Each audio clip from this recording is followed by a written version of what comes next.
सबसे बड़ा गुरु मंत्र है, अपने छिपे हुए रहस्यों को किसी को भी ना बताओ, क्योंकि अपने सीक्रेट्स दूसरों को बताने से आप बर्बाद हो सकते हो। ये लोगों की फितरत में है कि वे हमेशा आपको नुकसान पहुंचाने के लिए तैयार रहते हैं। जो लोग अच्छे होते हैं और बुरे लोगों के बीच रहते हैं और उनका साथ देते हैं, तो भी अंत बुरा ही होता है। हर दोस्ती के पीछे कुछ अपना स्वार्थ होता ही है। बिना स्वार्थ के कोई दोस्ती नहीं होती है। ये एक कड़वा सच है। दुनिया में ज्यादातर लोग यही सोचकर दोस्ती करते हैं कि दोस्त कहीं ना कहीं काम ही आते हैं।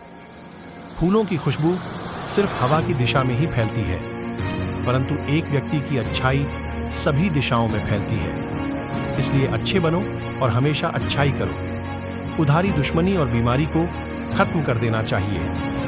ये तीनों इंसान को खत्म कर सकती है। बिना उपाय और प्लानिंग के गए काम कोशिश करने पर भी नहीं बचाए जा सकते हैं, खत्म हो जाते हैं। इसलिए काम करने वाले के लिए उपाय या प्लानिंग सहायक होती है।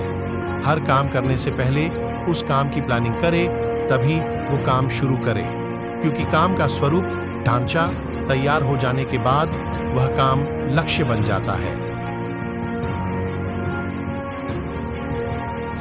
एक शेर से बेहतरीन बात ये सीखा जा सकती है कि एक इंसान को भी किसी काम को करने का इरादा पूरे मन और कड़ी मेहनत से किया जाना चाहिए। दुनिया की सबसे बड़ी ताकत जिसको लोग आजकल गलत कामों में लगाते हैं, वो है युवा शक्ति और महिला की सुंदरता। जहां लक्ष्मी है, वहां सरलता से सुख आ जाता है।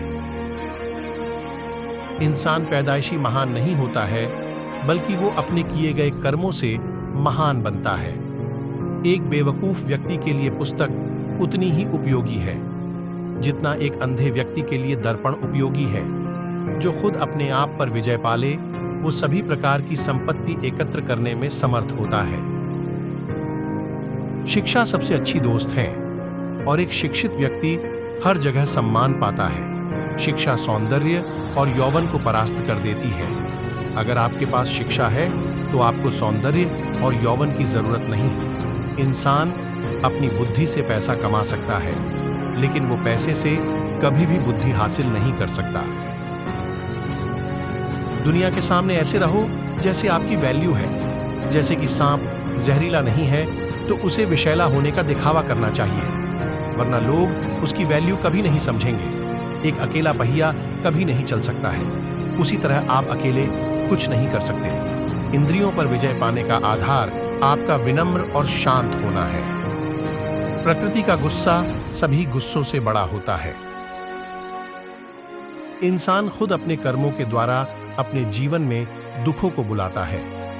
किसी भी एक व्यक्ति को जरूरत से ज्यादा ईमानदार और वफादार नहीं होना चाहिए, क्योंकि सीधे तने वाले पेड़ पहले काटे जाते हैं, पर टेढ़े को कोई नहीं छूता। व्यक्ति अकेले पैदा होता है और अकेले ही मर जाता है, और इस दुनिया में वो अपने अच्छे और बुरे कर्मों का फल भी खुद ही भुगतता है। उसके बाद वो अकेले ही नर्क या स्वर्ग जाता है। पहले 5 सालों में अपने बच्चों को बड़े लाड़ और प्यार से पालो।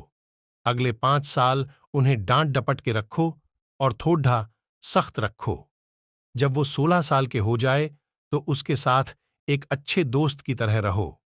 आपके जवान बच्चे ही आपके सबसे अच्छे मित्र हैं। एक बार अगर आप किसी काम की शुरुआत कर लेते हैं तो असफलता के डर से उस काम को छोड़ दो मत।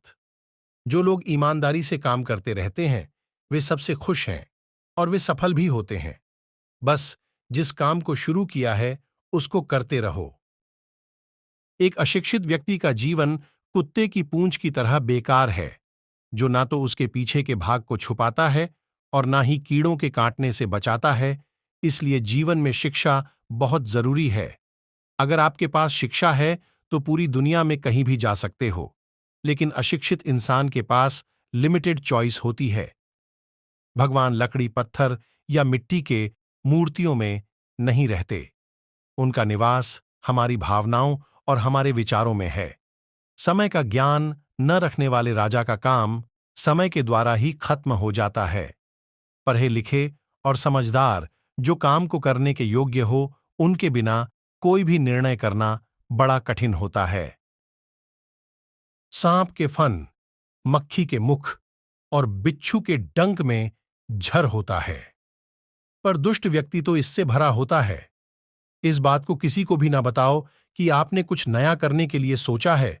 बुद्धिमानी से इसे रहस्य बनाए रखो और इस काम को करने के लिए अपने आप को मजबूत रखो। दोस्ती किसी से ना रखे, अगर करनी भी है तो उन लोगों से तो बिल्कुल भी दोस्ती ना करे जो आपके स्तर से बहुत नीचे या बहुत ऊपर हो, क्योंकि इस तरह की दोस्ती आपको कभी खुशी नहीं दे सकती है। जब तक आपका शरीर स्वस्थ रहेगा तब तक मौत आपके वश में होंगी, लेकिन फिर भी आप आत्मा को बचाने की कोशिश करो, क्योंकि जब मौत पास होंगी तब आप क्या करोगे? मौत को कोई टाल नहीं सकता है, इसलिए आत्मा यानी रूह भी स्वस्थ होनी चाहिए। कोई भी काम शुरू करने से पहले हमेशा अपने आप से 3 प्रश्न पूछिए। 1. मैं यह क्यों और किस लिए कर रहा हूं? 2. इस काम के परिणाम क्या क्या हो सकते हैं? 3. और क्या मैं इस काम को करके सफल रहूंगा या नहीं? जब आप गहराई से सोच लें और इन सवालों के संतोषजनक जवाब मिल जाए, तभी आगे बढ़ें। एक शासन करने वाले इंसान को खुद योग्य बनकर योग्य प्रशासकों की मदद से शासन करना चाहिए। इसी को आज के वक्त में हम टीम वर्क कहते हैं, और यह जरूरी है असफलता के लिए। एक गंवार और असंस्कारी व्यक्ति को हंसमुख और अच्छा होने पर भी उससे कोई सलाह नहीं लेनी चाहिए। एक गैरतमंद और प्रतिष्ठित व्यक्ति को एक जैसे विचारों को सामने रखकर उन पर वापस से विचार करना चाहिए। ज्ञान वाले, छल कपट न करने वाले और शुद्ध मन वाले व्यक्ति को ही मंत्री बनाएं। समस्त कार्य पूर्व सलाह और एक दूसरे के मशवरे से करना चाहिए। भाग्य के उलट होने पर अच्छा काम भी दुखदाई और खराब हो जाता है। अशुभ कार्यों को नहीं करना चाहिए, अर्थात गलत कार्यों को नहीं करना चाहिए। विचार अथवा सलाह को गुप्त न रखने पर कार्य नष्ट हो जाता है। राज्य नीति का संबंध केवल अपने राज्य को समृद्धि प्रदान करने वाले मामलों से होता है। लापरवाही अथवा आलस्य से भेद खुल जाता है। किसी काम को करने के बीच में बहुत देरी से करना और आलस्य के साथ करना ठीक नहीं है। कार्य सिद्धि के लिए हस्त कौशल का उपयोग करना चाहिए। समय को समझने वाला ही कार्य सिद्ध करता है।